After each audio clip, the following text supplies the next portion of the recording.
Imagina nacer en una casa donde el desayuno se sirve con reportes de ratings y la cena se discute entre llaves de rendición.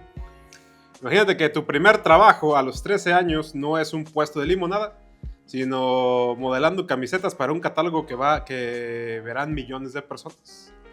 Pero lo más increíble, imagina que años después, el mismo hombre que te cargaba en brazos propone en televisión nacional que él es el padre del hijo que esperas. Esa es la vida de la mujer que no solo heredó un imperio, sino que aprendió a gobernarlo con puño de hierro y una sonrisa de $1,000,000. Hoy en nuestro segundo episodio de nuestro especial rumbo al WrestleMania, te traigo Rumbo al grueso. WrestleMania, exactamente. Te traigo la vida de la Stephanie McMahon. Mac.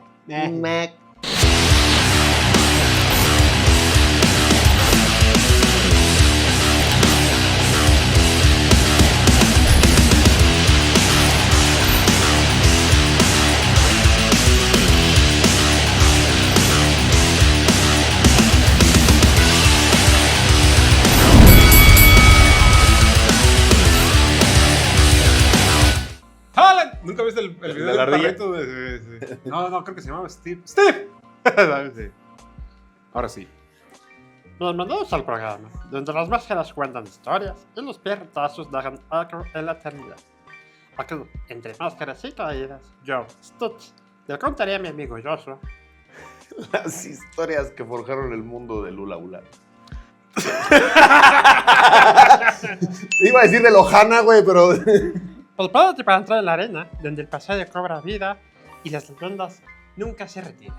Pocho pega duro. Para entender quién es Stephanie Mary McMahon, tenemos que dejar de verla solo como la hija de Vince.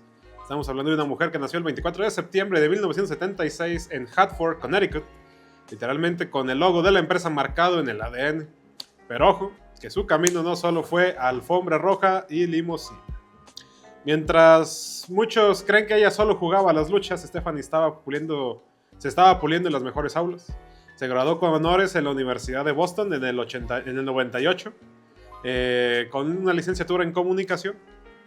Ella no llegó a la oficina a pedir un puesto, llegó con el conocimiento técnico para revolucionar cómo la WWE se vendía al mundo. Ese trasfondo académico la llevó a ser reconocida por la revista Forbes como una de las directoras de marketing, unas CMO más influyentes del planeta. No solo es un título en pantalla, es un reconocimiento del mundo real de los negocios, compitiendo con ejecutivos de Apple o Coca-Cola. En el ring fue una campeona femenina de la WWF en el 2000, pero su verdadero récord está en los hitos que ha roto. Fue la primera mujer en liderar la redacción creativa de la WWE. Ha sido directora de marca, presidenta y hasta la CEO de la compañía. Y como ya sabrás, hace poco The Undertaker anunció que ella encabezaría la clase del 2026 del Salón de la Fama de la WWE.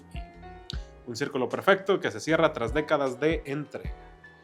Pero, ¿qué? Sí.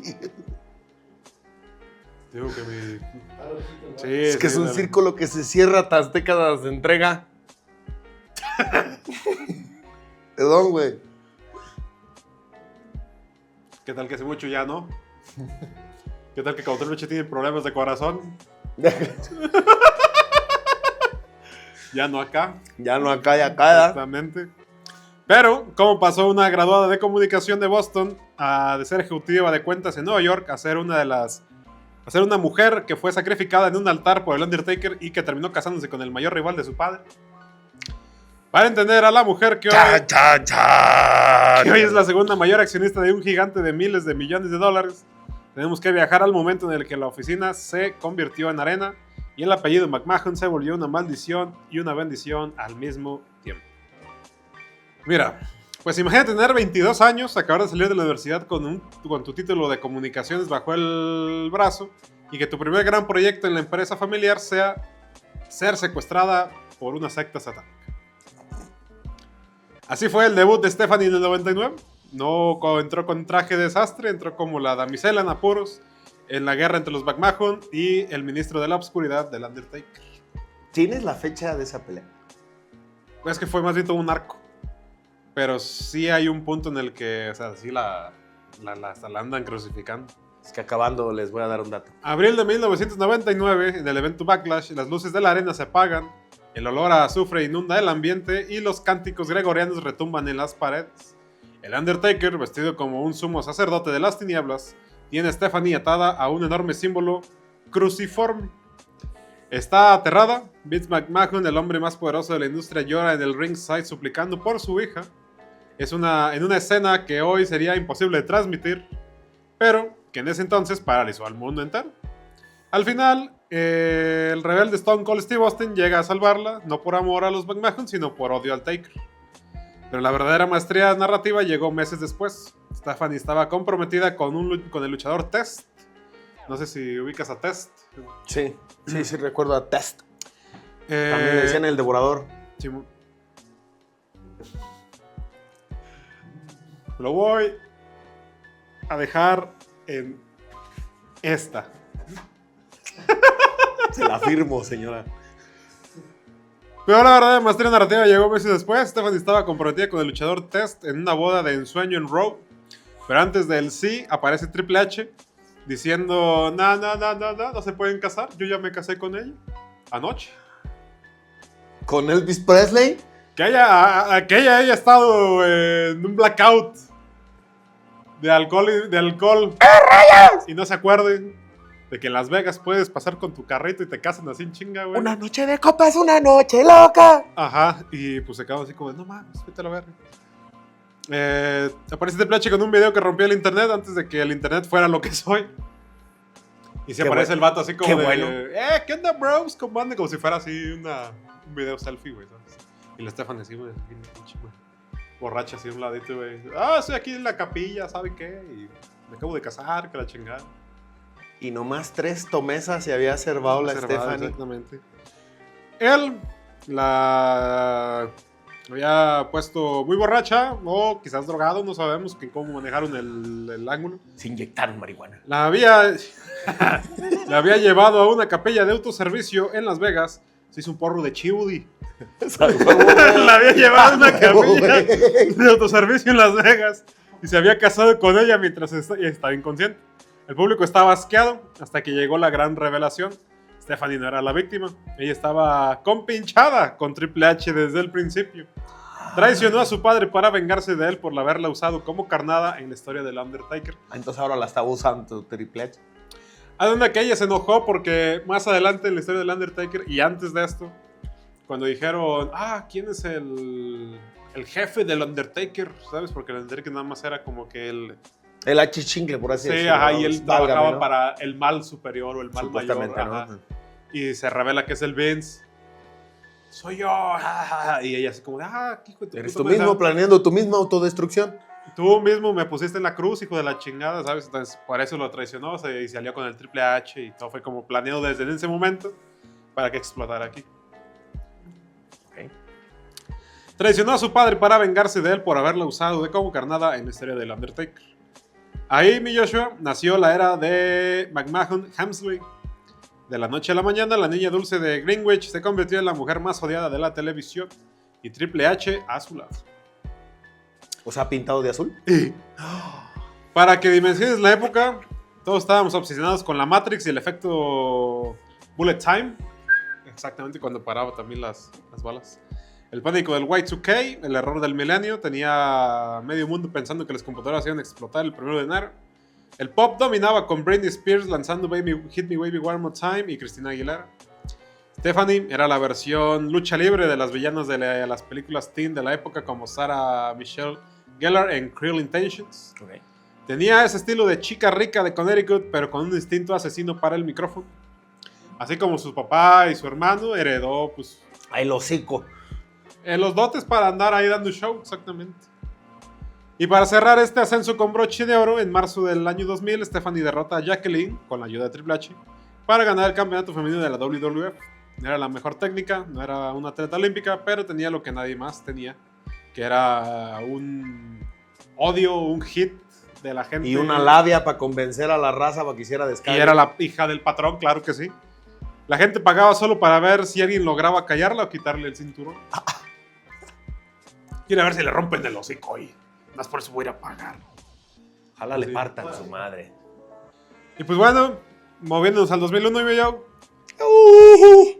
En marzo del 2001, la lucha libre cambió para siempre. La WCW, la empresa rival que casi destruye a los McMahon, fue comprada por Vince.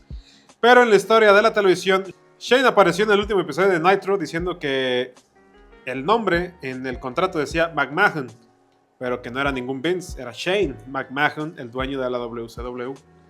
Poco después, en una noche que los fans del hardcore nunca olvidarán, apareció la tercera fuerza, la ECW.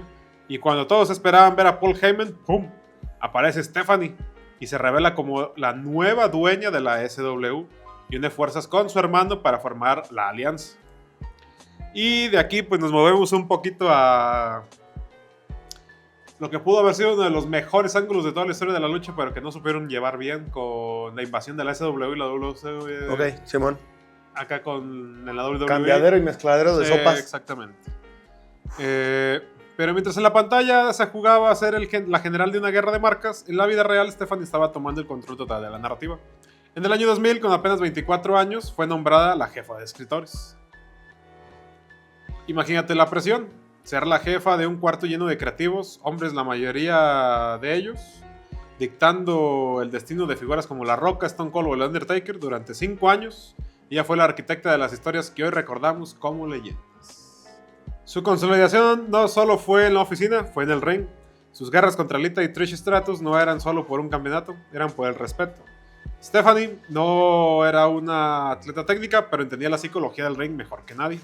Y claro, su rivalidad eterna con su propia madre, Linda McMahon, y su padre Vince. Esa dinámica de familia disfuncional con acceso a millones de dólares fue el combustible de la televisión durante años. Casi no tenían dinero, güey, hombre. No, casi no. Güey, no, pues cuando Vince vendió la empresa, lo pusieron como uno de los inversores más inteligentes de los negocios, porque se la compró su papá por $1 millón y la vendió por sepa cuántos billones. Entonces dices, eso es rendimiento, hijo de tu chingada madre, güey, o sea. ¿Sí le sabes, Luisito? Sí le sabes. Sí. ¿Ves que sí le sabes? Sí. Entonces, pues la hija también heredó esa mentalidad del negocio, ¿sabes? Bueno. Yo creo que por eso también ella se hizo así como que la sorda cuando empezaron así como los problemas con la familia. A mí no me están chingando, yo quiero seguir recibiendo mi parte, a mí no me involucren, chinguen a su madre. Problema de ustedes. Me hago para acá, exactamente. Me abrigo de frijoles de este lado. Sí. ¿Qué? No, yo soy la esposa de Triple H. Así tal cual. Una cosa es una Y cosa. hasta la fecha pues sigue recibiendo su dinerito por parte de... Casi, ¿no? Total que va, mira. Para este momento estamos hablando de que estamos en la época del lanzamiento del primer Xbox, la llegada del iPod. La música se volvía digital y el gaming entraba en una era dorada. La primera película de Harry Potter se estrenó y El Señor de los Anillos también, dominaban las taquillas.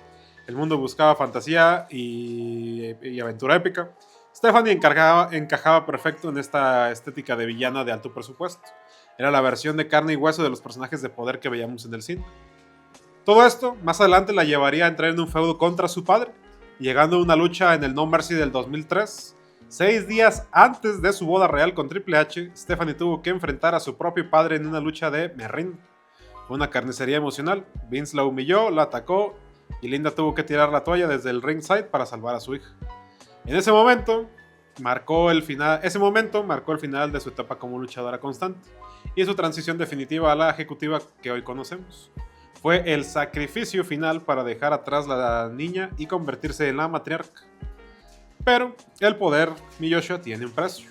Y cuando mezclas los negocios con el placer, las cosas se ponen explosivas. Turbias. Y aquí es donde la realidad supera cualquier guión de película, porque ser una McMahon implica que tu vida privada sea propiedad pública y que los límites de lo que es aceptable se borren por completo.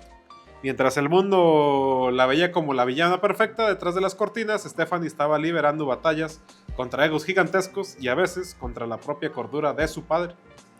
A principios de los 2000, la relación entre Stephanie y Triple H pasó de ser una historia de televisión a un romance real.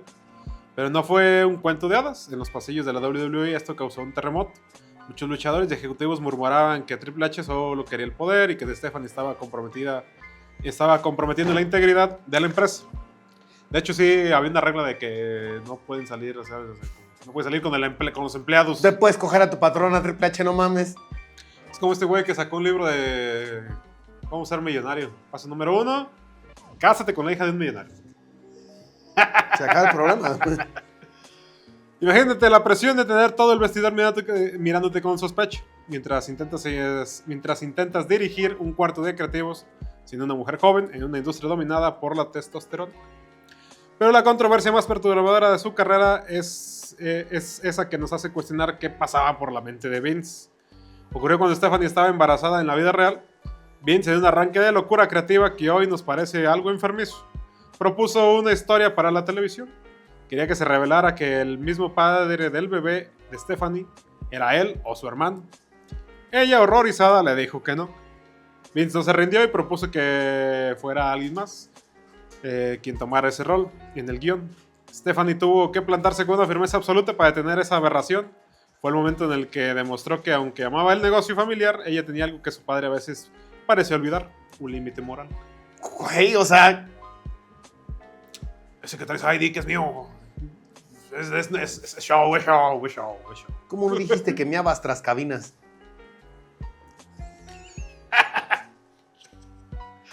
Ok. A esto súmale las críticas constantes por su omnipresencia. Durante años los fans y los críticos la señalaron por aparecer en casi todos los segmentos importantes, acusándola de opacar al talento femenino real.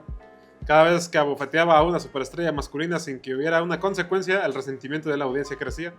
No era el odio divertido de un villano, era una frustración real por ver a la hija del dueño ser intocable. Otra vez, mole María. Eran los años de la transición al contenido PG, donde el mundo estaba cambiando, las redes sociales empezaban a nacer y cada decisión de Stephanie era analizada bajo un microscopio. Fue una época de lesiones, de juicios públicos y de aprender a golpes que, en la cima de la montaña, el aire es muy delgado y los amigos son muy pocos. Y hace más frío. Están más fríos y llegas ¿Verdad? solito. Ay, se me erizó el pelo, hijo de su puta madre. Ella, los del cool, no solo sobrevivió a los escándalos, sino que los usó como armadura para lo que venía, la transformación total de su imagen y de la industria entera. Llega un punto en el que el personaje de la princesa engreída ya no era suficiente, el mundo estaba cambiando y Stephanie McMahon también imaginaba la escena. Y Stephanie McMahon también. Imagina la escena: el brillo de las luces de la arena empieza a ser reemplazado por la luz fría de las salas de juntas en los rascacielos de Stanford. Ya no se trataba de ganar campeonatos, sino de ganar mercados globales. Esto fue el ocaso de la Stephanie luchadora, pero el nacimiento de la Stephanie arquitecta.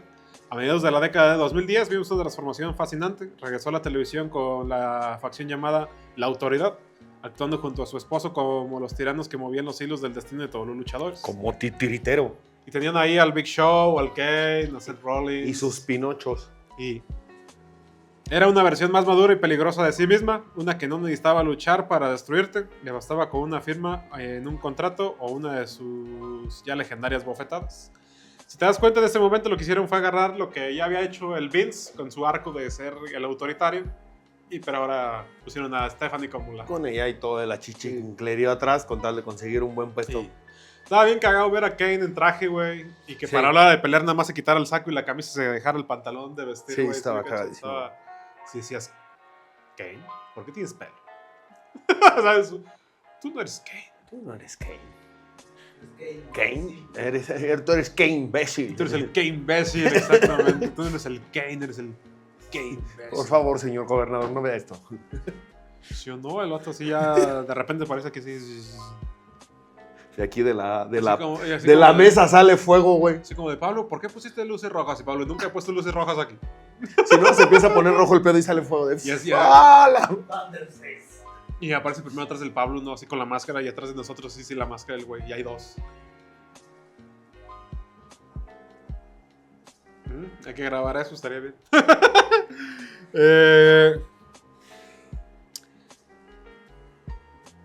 Vamos al WrestleMania 34.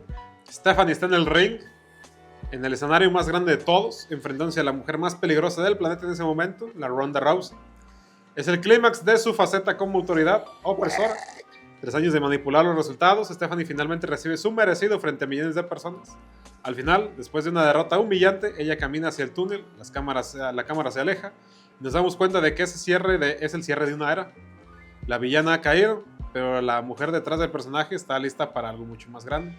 Que también, ella siendo gran jugadora de este tablero de ajedrez, a la hora de aceptar perder frente a Ronda Rousey y ese pedo, pues la coloca a Ronda en una posición de que ya le ganó a la mera, güey, le ganó a la autoridad, cabrón. Y por eso dejó bien parada a Ronda durante un buen rato. Fue esta etapa cuando Stephanie asumió formalmente el rol de directora de marca en la CBO. Su transformación fue total. Cambió de equipo de lucha por trajes ejecutivos. Se convirtió en la cara pública de la WWE ante inversionistas y fundaciones benéficas. Comparándolo con la cultura pop, fue como ver la evolución de un personaje de Succession. Dejó de pelear por la aprobación de su padre en el lodo para empezar a cuestionar su trono desde la estrategia financiera. Este bloque marcó su salida de la etapa de gloria frente a las cámaras para entrar en una fase de influencia invisible, pero absoluta. Ya no busca el abucheo del público, busca el respeto de Wall Street. Y mientras el personaje de Stephanie McMahon se retiraba lentamente a las sombras, la verdadera Stephanie estaba preparando el terreno para la mayor revolución del wrestling femenino jamás visto. El juego estaba cambiando y ella era quien sostenía el control remoto. Si algo define a Stephanie McMahon más allá de las bofetadas y dramas familiares, es que ella fue la mujer que decidió que ser una diva ya no era suficiente.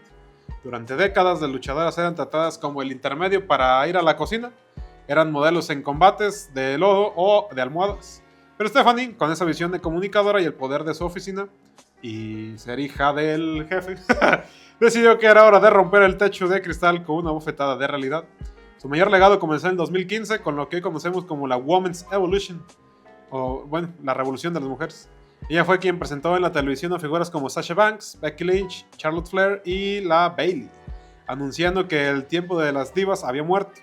Gracias a su empuje corporativo, pasamos de las luchas de 3 minutos a ver mujeres estelarizando WrestleMania por primera vez en la historia, como el que se viene este próximo, que es de la Stephanie. Güey, va a estar. Baker con la Liv Morgan, que dicen que podría pasarse a ser estelar por unas situaciones que hay ahí. Y si no fuera por la Stephanie, probablemente el wrestling femenino hoy seguiría estancado en los prejuicios de los años 90, sin su intensidad, sin su insistencia en las juntas directivas y su papel como puente en el marketing de lujo y el ring. Figuras como Rhea Ripley o Bianca Belair no serían las superestrellas globales que son hoy en día. Ella usó su privilegio de heredera para pavimentar el camino de las que no tenían ese apellido. Es que antes todo eso era monte. Su influencia se desbordó fuera del ring. Estamos hablando de una mujer que fue reconocida por Variety y Forbes como una de las ejecutivas más influyentes del mundo digital. Su gesto más icónico no es una llave de rendición, sino su labor con Connor's Cure. Tras conocer a Connor Michalek, un pequeño fan que luchaba contra el cáncer, Stephanie y Triple H fundaron nuestra organización que ha recaudado millones de dólares para la investigación del cáncer pediátrico. Ese es su verdadero campeonato: transformar el dolor en una visión de vida. Incluso en la cultura pop su huella es imborrable. Ha aparecido en videojuegos, cómics y ha sido la voz de la WWE en foros económicos mundiales. Stephanie logró que el apellido McMahon dejara de ser sinónimo de solo espectáculo de circo para ser una marca de entretenimiento de clase mundial. Ella no solo heredó un trono, reconstruyó el palacio entero para que todos, hombres y mujeres, tuvieran un lugar donde ser leyendas. Y si creerías que después de su renuncia de 2023 Stephanie se iba a quedar en casa tejiendo... ¿Así como estoy yo? Sí, mero. ¿No has visto cuando le preguntan a Cristian Castro, y güey, ¿tú qué haces en tu casa? Y dice, nada. No tiene que hacer nada, güey, o sea... Absolutamente. Voy, me siento, güey. Tiene toda la herencia de su mamá absolutamente para él. La herencia de su papá para él. ¿De quién es hijo Cristian Castro? Del Loco Valdés. ¡Oh, correcto! Sí, cierto. Y de Verónica Castro. Sí, de Verónica Castro. Pero lo que Pero también Cristian Castro fue una verga, ¿no? Como... Es la mejor voz trabajada De en metal. México, güey. Sí, o sea, no hay Mira, quien le gane ni quien le llegue al El tono, güey. presentador le dice, oye, ¿y si me invitas a tu casa, qué vas a hacer? Nada. Por eso estaría bien. Ya, ¿qué es? Tiene quien le lave, quien le haga de comer, quien prepare todo. Tiene, o No sea, tengo por qué hacer algo, güey, o sea... solo cantar, güey. O sea, su mayor gran problema es que no le salga una nota de voz. Sí. Es lo único que le podría quitar algo de comer, pero tiene, yo considero que tiene tanto dinero que no debería. El mundo del wrestling se sacudió cuando ella decidió dar un paso al costado tras el regreso de su padre y la venta de la empresa a TKO. El gigante de Endeavor, muchos pensaron que era el final de la dinastía, que la princesa del $1.000.000 finalmente había colgado los trajes de diseñador, pero el destino, al igual que un buen guión de lucha, siempre tiene un giro bajo la manga. Hoy, en pleno 2026, Stephanie está viviendo una segunda o quizás tercera juventud profesional. Recientemente nos dejó a todos con la boca abierta cuando apareció de sorpresa en un Monday Night Raw en el mítico Madison Square Garden. Y no fue una vista de cortesía, entró al ring y con esa elegancia que solo ella posee, le soltó una bofetada a Cody Rhodes, que se escuchó hasta las últimas filas de la arena. Sí, le dijo, no tienes los huevos para ganarle a Randy Orton. A ver si así entiendes, hijo. Fue un mensaje claro. Ella sigue siendo la dueña de la casa, con o sin título oficial. Fuera de la arena, su presencia es más fuerte que nunca en el mundo digital. Ha expandido su marca personal con el programa Stephanie's Places en ESPN+, donde explora la historia del wrestling con una profundidad que solo alguien que nació en este negocio puede tener. Además, yo lo recomiendo un chingo. Que se dormía entre rounds y bastidores. Yo recomiendo un chingo ese podcast de ella porque hace que los luchadores con los que habla y acá de verdad suelten información que dices, ah, caray. ¿Qué está pasando aquí? Sí, güey, o sea, sí obtienes información que dices, órale, para el próximo episodio, gracias. ¿Sabes? Donde explora la historia del wrestling con una profundidad que solo alguien que nació en este negocio puede tener. Además, como escuchamos hace apenas unas semanas, The Undertaker fue, bueno, ya un par de meses, fue el encargado de darnos la noticia de que todos esperamos. Stephanie será la figura central de la clase 2026 del Salón de la Fama. Es el reconocimiento definitivo a una mujer que es la segunda mayor accionista individual y que, a pesar de las fusiones corporativas, sigue siendo el corazón latente de una marca. En lo personal, la vemos liderando proyectos de impacto social, trabajando de la mano con el gobierno en iniciativas de salud infantil y manteniendo viva la llama de Connor's Cure. Stephanie McMahon ya no necesita estar en la televisión todos los lunes para ser poderosa. Se ha convertido en una figura de culto, una consultora de élite y, sobre todo, en la guardiana del legado de una familia que, para bien o para mal, definió la cultura popular del último siglo. La reina no ha perdido su corona, simplemente ha decidido que el mundo entero sea su trono. La hizo pedacitos y la empeñó. Y, no, ¿cuál? O sea, pues la dividió, hombre, perdón. Explíquese bien, bro. Y esta es la historia. Hasta el momento yo creo que pues hasta ahí va a estar, porque pues ya lo único que le queda es seguir siendo más exitosa en los negocios. De Stephanie. Y lo va a seguir siendo. Güey. La princesa del billón de mientras dólares. tenga ganas de seguir siendo exitosa. No, es que aparte ya ella como tal ya es una marca, güey. Es una marca que ya... Me encantaba el intro del hijo, güey, de Vince. Here comes the money. Sí, güey, englobaba a toda la familia. Para mí englobaba a toda la familia, güey. No necesitaba cada uno su intro. O sea, esa podía ser para todos, güey. Sí. Exacto, sí, de hecho sí podría ser para todos, pero la de Vince estaba chida, güey, porque la del Vince sí representaba como esa autoridad que imponía y que te iba a decir que no tienes como... La canción de Vince decía, you have no chance in hell, o sea, no tienes oportunidad del infierno, carnal, ¿sabes? Dato curioso, el compositor, cuando le encargaron la rola para el Vince, el vato andaba emputadísimo con la empresa, andaba frustrado con la empresa, estaba que se le cargaba la chingada con la politiquería de dentro de la empresa. Y cuando creó la canción para el Vince, la de No chance in hell, you got. Se dio cuenta de que por más que él pues, quisiera como aportar de su palabra, no tenía oportunidad en ese infierno corporativo, porque él nace el creador de las rolas, güey. ¿Sí me cachas? Simón. Es que tengo una idea para el Undertaker. Tú haces las rolas, güey. Cállate. ¿sabes? Haz la rola del pinche Staker Tu trabajo es este. y te callas el hocico, güey. Entonces, de ahí salió la inspiración de no tienes oportunidad en el infierno. No, you have no chance in hell. Porque fue como su manera de sacar la frustración. Sí, claro. Y el Vince le mamó. Dijo, carnal. El Vince le mamaba lucrar con el odio hacia él, güey. Simón, Él decía, ¿sabes qué? Si yo te caigo mal y te puedo sacar $20 de la bolsa, te voy a quitar 40. te voy a quitar 40. Es más, te voy a llevar a WrestleMania y te voy a quitar 600. Y el pantalón. Y el pantalón, exacto. Y me vas a besar el culo exactamente, güey. Sí. Así era el Vince, güey. Así el vato no le importaba. Dinero. El dinero es dinero, bro. Aprende algo de dinero. El dinero es dinero. Y pues bueno, con eso, bonita reflexión. Les dejamos aquí todas nuestras redes sociales.